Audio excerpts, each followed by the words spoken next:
Komið bless og sæl. Það varð úr að ég var beðinn að taka nokkra þætti og gera nokkra þætti og viðtöl hér fyrir jólin og við erum bara að byrja á því. Fyrsta sem við gerum, kveikjum að kerti. Það er viðeigandi.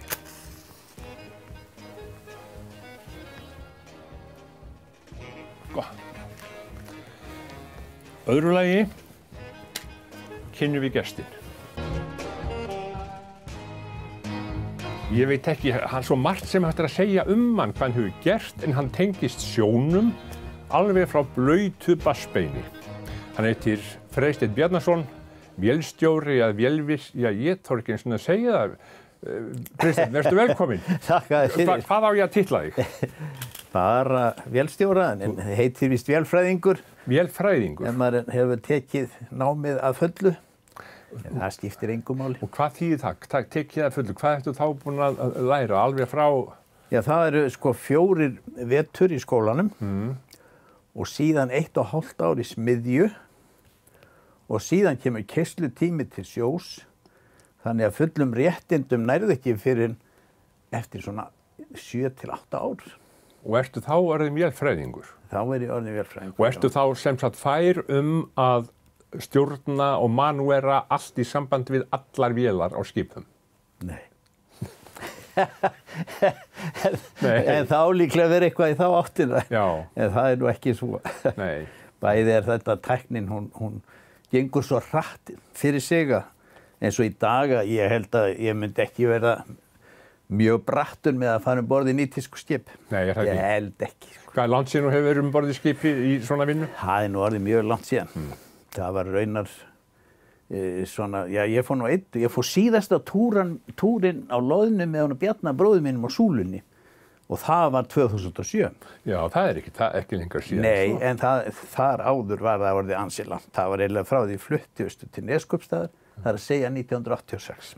3 ár sem ég réði með urðuð 30 raunar. 30? Já, en það var bara allt í góðu. Já. Freysteinn, ég þekki þið náttúrulega bara sem Steina. Já. Getur við haldið því? Já, þakka þér fyrir. Já. Af sjómönnum komin. Já. Og þekkir það sjálfur, hvernig getur þú rakið það aftur? Já, sko, í föðurætt, föðurætt mín bjó í Flatey á Skjálfanda og þar var náttúrulega, bara þetta var sjálfsþurftar búskapur á þessum tíma. En það var sóttur sjórinn og þeir keyptu sér vélbát og bátur númer 2 fékk nafnið Þorskabítur og það var á honum sem faðir minn heitinn byrjaði að stunda sjó. Já. Og það síðan voru þeir þarna í Flatey fram til 1944, þá fluttuðu til Akureyrar. Já. Og faðir minn var þá búinn að fara í stýrimannsskólann og minna prófið sem kallað var. En 1950 cirka eitthvað svoleiðis þá fór hann í stýrimannaskólann í Reykjavík og náði sér í full réttindi. Þannig að stýrimannaskóli þýðir stýrimaður skipstjóri. Já, það er svoleiðis. Já. En þú náttúrulega ert að þessu sjómannsfólki að sjómönnum komin. Fórstu snemma til sjós sjálfur? Já, ég held að vera að segja það. Já. Ég var nú ekki nema 7 ára þegar ég fór fyrst til sjós með honum föður mínum á Snæfell, gamla sem gert var hérna út frá Akureyri. Já. Og fór fyrst stundu við togveiðar, svona vorið og aðeins fram á sumarið þangað til að farið á síld. Og ég var síðan á þessu róli í 3 sumur. 7 ára byrjaður, var 3 sumur á síld? Já. Og ég var sem sagt á miðsumrinu þegar ég fekk fyrst kaup. Ég var sagður hjálparkokkur hjá Eggerti heitnum Ólafssyni sem var kokkur á Snæfellinu. Já. Með 18 kalla borði í þessu ekki stærra skipi. Já. Og ég var svona aðeins að hlaupa fyrir hann. Og í vertíðarlok þá borgaði mér úr eigin vasa 300 krónur í kaup fyrir sumarið. Var það þokkalegt? Það var bara hellingur í mínum augum, sko. Nei, það? Það var kannski ekki rosalega mikið. Nei, en þú hefur verið 8 ára. Já, ég var 8 ára þá. Og hvað, sko, maður segir nú við sjálfan sig, pabbi var skipstjóri á þessum tíma, þessu merka skipi. Já. Hvað, sko, tók hann þig bara með og hvað sagði mamma? Já, það var nú mjög mörg heimili. Þarna hefum verið 5 systkinin og heima bjuggu líka afi minn og amma. Já. Og þetta var nú ekki stór íbúð sem við varum í þá. Þannig að þrengslin voru mikil og mikið að gera hjá henni móður minni heitinni. Og ég held að henni hafi bara verið mikil léttir að því að svona einn og einn færi. Það var nóg eftir. En það var góðri vörslu á föður mínum. Það vantaði ekkert upp á hann. Heyrðu, þú voru að koma með þetta. Hver foreldrar þínir? Hver voru þau? Já, það Sigríður Freysteinsdóttir. Hún var nú fædd fram á Hrafnagili en faðir hennar var úr Öxnadal, Freysteinn Sigurðsson, og móðir hennar Guðlaug Pétursdóttir var fædd á Selskerjum í Breiðafirði. Já. Og faðir minn hét Bjarni Jóhannesson, fæddur í Flatey, sem við sagðum áðan. Og hans foreldrar Jóhannes Bjarnason, hreppstjóri í Flatey, og María, kona hans, sem var Gunnarsdóttir, sem var af Flatheydal, eða öllu heldur úr Fjörðum. Hún var frá Vík í Þorgeirsfirði. Já, en þú ert ættaður þannig að norðan aðeins, sem maður segir. Já. En hvað finnst þér, þegar þú hugsað tilbaka, nú ert að segja mér frá því að þú hafði byrjað að sjó 7 ára gamall, sem náttúrulega alveg einstakt. Hvernig horfur þú tilbaka á þetta? Bara með eintómri ánægju. Því að sjómennskunni héldi áfram eftir þetta. Já. Ég var á sjó til ég var 10 ára með pappa. Og svo Sjó til 10 ára. Svo fór ég 2 sumur í sveit á Bæsá. Já. Og síðan 1 sumar í veiðarfaraverslunina Gránu til hans Hellús Rýl. Já. Og síðan fór ég 13 ára gamall sem messagutt á Arnarfell. Nú, 13 ára? 13 ára. Já. Þá var faðir minn kominn í land og var með afgreiðslu fyrir sambandsskipin og var fyrir útgerðarfélagið IKEA. Hann fann engan messa þarna, það vantaði messa. Og segir skipstjórinn það og hann var nú eitthvað súr með þetta. En þá segir svo gamli að ég á son, hann nú vísu bara 13 ári. Ég held hann sé bærilega duglegur og hann sjóhraustur, hann búinn að vera með mér í 3 sumur. Og ég fór bara á Arnarfell. Héðan sigldu við til Húsavíkur og þaðan til Hull og Rotterdam og þaðan til Reykjavíkur og það var í fyrsta skipti sem ég kom til Reykjavíkur. Já, þú var bara á Rotterdam. Þeir var sildur maður. Já. En hvað eru þið mörg systkinin? 7. Þeir eru 7? Já. Fóru þau öll með pappainum að sjá eitthvað? Nei. Baldvin, elsti bróðir minn, hann fór nú bara sem sagt, hann fór í svona siglinga líka, hann var messi á Jökulfelli en hann var nú 16 ára held ég. Já. Og síðan var hann á síld á sumrin eins og skólastrákar gerðu oft því að það var fjölgað á skipunum þegar síldin byrjaði, þeir voru nótabátar og svoleiðis. Og hann var nokkuð sumur í því. Og Árni, við erum 7 systkinin, 4 þeirra eru kennarar og við 3 sem fórum í hundana, við fórum á sjóinn, það var ég og Bjarni og Árni. Já, þið fóruð á sjóinn. Já. En þetta Snæfelli, þið eruð á Snæfellinu, sem var merkilegt skip. Já, það var smíðað hér og var þá stærsta skip sem hafði verið smíðað, 3 skip sem hafði verið smíðað á Íslandi og raunar skip, smíðað hér á skipasmíðastöð IKEA í miðju stríðinu, það var tilbúið 1943 og fór þá strax að sigla með fisk til Englands og sigldi alveg til stríðsloka og síðan fór það bara stund almennar veiðar eftir það, eftir stríðinu lauk. Ég man eftir því í gamla daga þegar við áttum heima í sömu götu. Já, allir nú. Bara hvorsinum við götuna. Pabbinn skrifstjóri, þekktur alblaðskrifstjóri og það var alltaf svona hálfgerð keppni milli skipa. Já. Hvað hét þessi skip? Ég man það nú ekki. Þeir voru Jaxlarsunnana Suðurnesjum, Bræður. Já, það var nú seinna að mestu leyti. En keppnin hér var aðallega á milli 2 skipstjóra sem byggu við Helgamarstræti.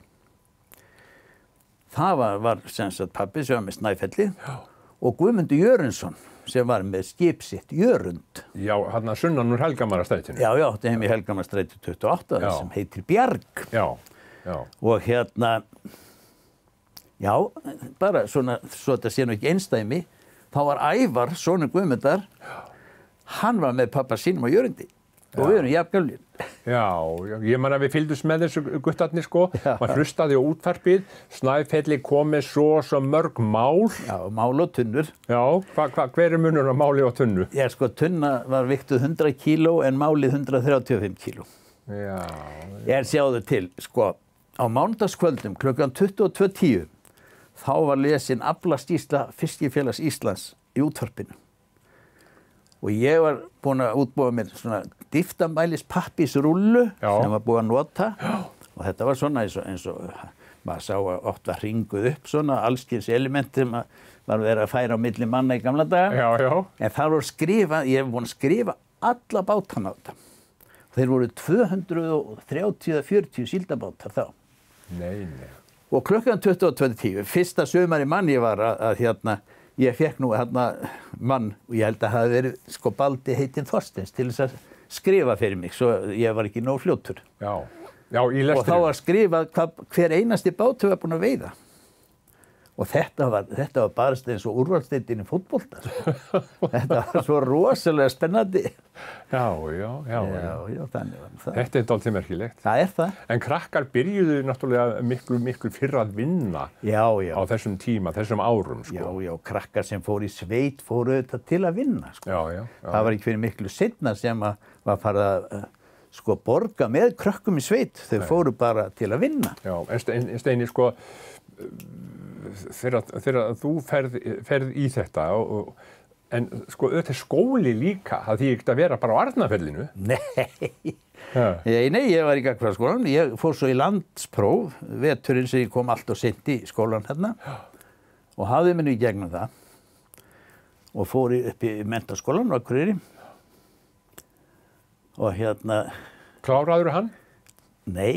Þú kláraðir ekki með Ég fór bara einn vetur því að ég vildi bara vera á sjónum. En sumarið þarna á milli, sem sagt, eftir ég tók landsprófið, þá fór ég á síldabát upp á Hlut sem hét Halldór Jónsson og var frá Ólafsvík. Já. Og fiskuðu svona rosalega vel, bara með hæstu bátum. Þetta var nýr bátur smíðaður hérna á Skipafjörðsmiðstöð Kea. Já. Og maður frá Dalvík sem Þóri Stefánsson hét sem var skipstjóri og hann var búinn að leigja Baldvin bróður mínum og Daði Gíslasyni lækni, trillu sem hann átti, þeir ætlaði að græða því menntaskólastrákarnir og ég ætlaði að vera með þeim og Tóti kom og sagði það er alltaf mikið að vera 3 á þessum bát. Ég get tekið einn ykkar því að það var ekkert búið að ráða neitt á bátinn og ég geri það og var alveg bara moldríkur haustið og segi Þórarni einn skólamistara frá því og mín var getið í skólasetningarræðu. Að Þórarni sagði að það gæti ekki verið gott fyrir svona unga menn að hafa mikla pening á milli handana. Og síðan leið veturinn. Og í skólaslitaræðinni þá myndist hann, ekki með nafni, en hann myndist á mig aftur og sagði að það hefði nú reynst nokkuð rétt hjá sér að námið hefði hann nú ekki stundað mjög vel þessi piltur og ætlaði ekki að halda áfram í skólanum. Svona er þetta.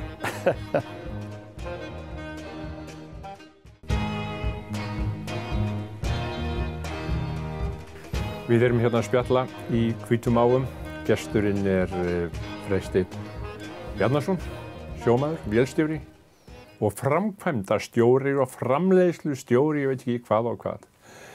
Steini, þú sagðir að þú hafir farið og þið hjónin til 3 ára dvalar austur til Neskaupstaðar en það var sett 0 aftan við.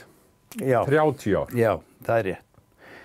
En þarna á milli auðvitað má segja það að ég lærði, kláraði vélskólann eða vélvirkja hlutan af því í Slippnum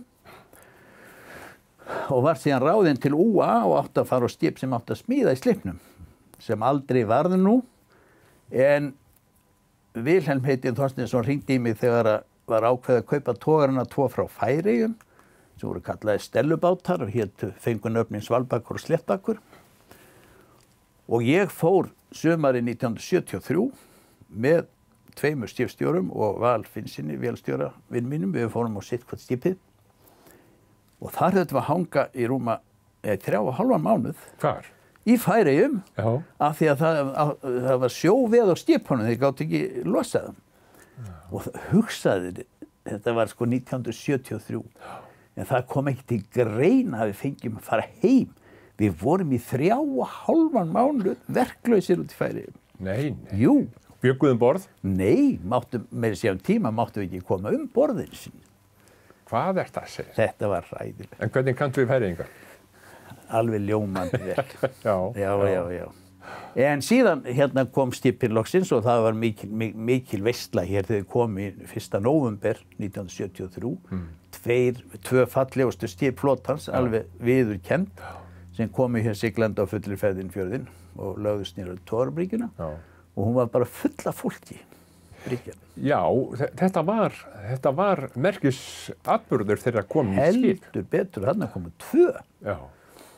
Og síðan var ég þar, þetta voru við sko vinnsluskip eða frystiskip, að þetta breyta þeim til þess að verða svona venjuleg hefðbundnir skuttórar. Og síðan árið eftir í ágúst, aftur, þetta var í ágúst 73, þá kemur Vilhelm Eydal til mín og segir, nú erum við alveg í vandræðum, það hefur verið að smíða kaldbak út á Spáni, heldur að vera möguleiki að þú myndi fara og bara sigla skipinu heim og vera svo áfram á Svalbard. Og ég segi, já, en ég nú eiginlega í fyrsta frítúrnum síðan skipið kom. Já, en veistu það að það á að bara fara að gangsetja allar vélar og jafnvel fara í pröfutúr. Þannig að ég fór strax. Það fór nú engin vél í gang fyrir eftir 1,5 eða 2 mánuði. Ég var aftur 4 mánuði í burtu. Nei. Árið seinna. Nei. En svo var ég á Kaldbakan í mörg ár eða fram til 78 eða 9. Þá fór ég í land. Þá fórst í land og þá fórst að vinna sem hvað? Þá fór ég þarna í viðhaldið hjá UA og við vorum þar 3. Aðalsteinn sem var nú Jóhannsson sem var hérna verkstjóri þarna. Guðmundur Árnason og ég og síðan kom Heimir Tómasson frændi minn líka. Já. Og við sáum alveg viðhaldið á þessum skipum. Við fengum helst ekki smiðjumenn þarna borð sko. Já. Og þar var ég alveg til 1986. Já, þá verða umskipti. Þá verða umskipti. Já. Þannig var að ég sótt starf verksmiðjustjóra í Ístess sem var laxafóðursverksmiðja sem átti að setja upp hérna. Já. Og Finnbogi Jónsson var þá framkvæmdastjóri Iðnþróunarfélags Eyjafjarðar og hann var að ráða í þessa stöðu. En hann var þá búinn að ráða sig austur til Neskaupstað til síldarvinnslunar. Sem þá framkvæmdastjóri? Sem framkvæmdastjóri. Já. Nema hann réri að því öllum árum að ég get fengið þetta ef ég vildi þetta Ístess dæmi en hann hefði miklu betra fyrir mig að gera. Ég kem með honum austur til Neskaupstaðar og gerðist verksmiðjustjóri í síldarverksmiðjunni eða loðnuverksmiðjunni á staðnum. Ég hefði náttúrulega oft og mörgum sinnum og mikið landað í loðnuverksmiðjunni. Því öll síldarárin var ég á Snæfellinu og okkur gekk rosalega vel. En á endanum þá lét ég undan þessu og við fluttum þarna austur. Svo réðum við 30 ára en við komum heim 2016 eftir nákvæmlega 30 ár. Hver konan sem að fylgir þér alla þennan tíma? Hún heitir Ingibjörg Árnadóttir og það var lán mitt að við skildum kynnast og við giftum okkur þegar hún var 20 og ég 21. Nei, þú segir ekki. Já, og við höfum eignast 4 stráka. Við hefum stóra nættboga orðið á baki okkar. Já. Og hérna erum bara allsæl að flytja í nýja íbúð núna eftir. Nei, þú segir ekki. Já, nýflutt raunar þegar við erum hérna. Bara semst í þessa dagana. Já. Og þar erum við bara að koma okkur vel fyrir og ætlum að eyða yfir kvöldinu þar. En Steini, tíminn nú alveg að renna frá okkur eins og gerist alltaf. Já. Þú sagðir að þegar þið voru heima í Helgamannastræti 44, þá voruð 7 systkin, mamma og pabbi, afi og amma. Já. Hvernig var þetta hægt? Já, íbúðin var nú ábyggilega 85 fermetrar eða eitthvað. Já, en það var bara þröngsettin bekkurinn og allt í ljúfulagi. og þið bræður og sváfuð þið saman í herbergi margir og... Já, það var sofið allstaðar. Já, það ekki? Amma og afi hljóta að hafa, ég man eftir ömmuðinni. Já, þau höfðu herbergi. Afi dó nú 1954. Hann var nú orðinn 78 ára gamall þegar hann dó. En í húsinu sem þú áttir heima, Helgamannstræti 43, bjó á efri hæðinni Guðmundur Guðmundsson sem var forstjóri útgerðarfélags Akureyringa þá. Einhver tíma þegar pabbi hann var skipstjóri á Akraborg áður en hann fór á Snæfell, þá voru þeir að sigla með síldartunnur sem þetta eftir sumarið til Svíþjóðar. Og í miðju hafi þá lentur í brjáluðu veðri, vélin bræddi úr sér og þeir voru bara með segl. Það voru segl á gömlu Akraborgu. Það hafði ekkert heyrst til þeirra í 3 sólarhringa og var nú farið að fara marga. Nema að þá var togarinn Svalbakkur að fara í siglingu og hann sá til þeirra hvar þeir voru að basla og sendi þetta skeyti til Guðmundar, forstjóra, og mér svo minnistætt að hann kom miðja nótt og bankaði á svefnherbergisgluggann. Og við vöknuðum og við sáum þar inni 2-3 strákar og mamma, veitin. Og náttúrulega hún sprettur á fætur og fer út í svaladyrnar. Og þá segir Guðmundur, það heyrðist í Snæfellinu. Og það var mikil gleðistund í Helgamannstræti 44. Já, hvað ár er þetta? Ég man það nú ekki nákvæmlega. Nei. Það hefur verið eitthvað í kringum 1950, 51 eitthvað svoleiðis. Já, fólk hugsaði hvert annað. Já. En þetta mátti Guðmundur eiga. Hann var nú sagður svona hrár og frekar harður en hann hafði held ég bara gott hjarta sem flestir það hafði gáð. Já, hann hafði það. En nú er að koma jól. Fljótlega. Já. Allt tilbúið hjá þér og þinni? Það verður. Er það? Já. Ertu jólakall? Já. Við höfum náttúrulega, við vorum í kirkjukornum í Neskaupstað all 30 árin sem við bjuggum þar. Þannig að það var mikið lotað jólin að vera alltaf að syngja messur, sko. Og við höfum haldið þeim síðan að fara alltaf til messu á jóladagskvöld eða aðfangadagskvöld. Og þetta bara þannig að barnið kemur upp í manni, hvers skipti sem jólin koma. Já. Og ég það glatt. Börnin og barnabörnin sérstaklega núna, það ánægilegt. Þú hefði væntanlega verið á sjó á jólum?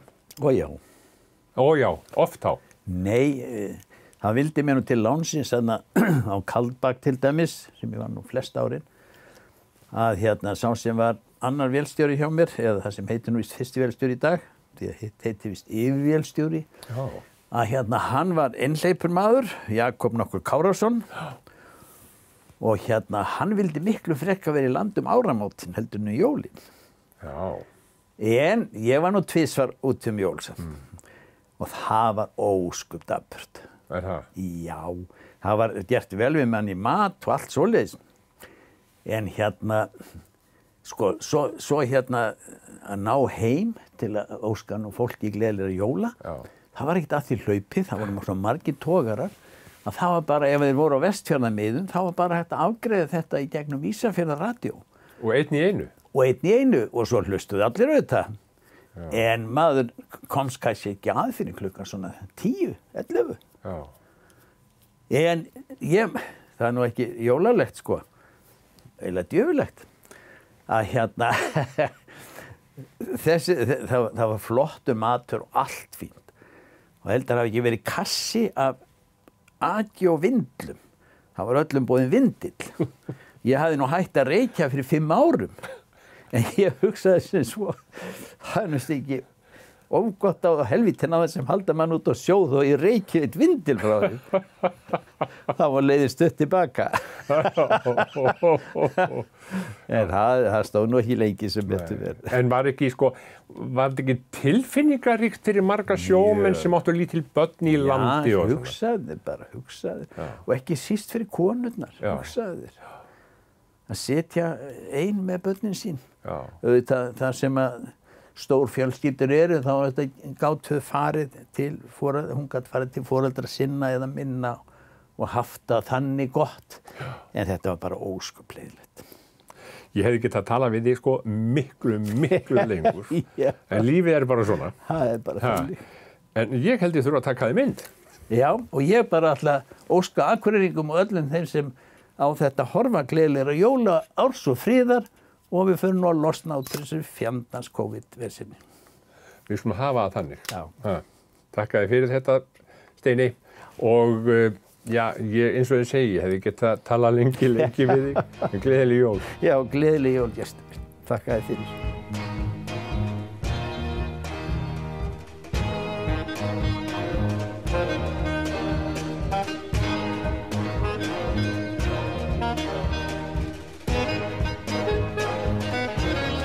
N4 þar sem þú vilt þegar þú vilt. Á heimasíðunni, á Facebook, á YouTube, í tímaflakkinu, á N4 safninu hjá Símanum.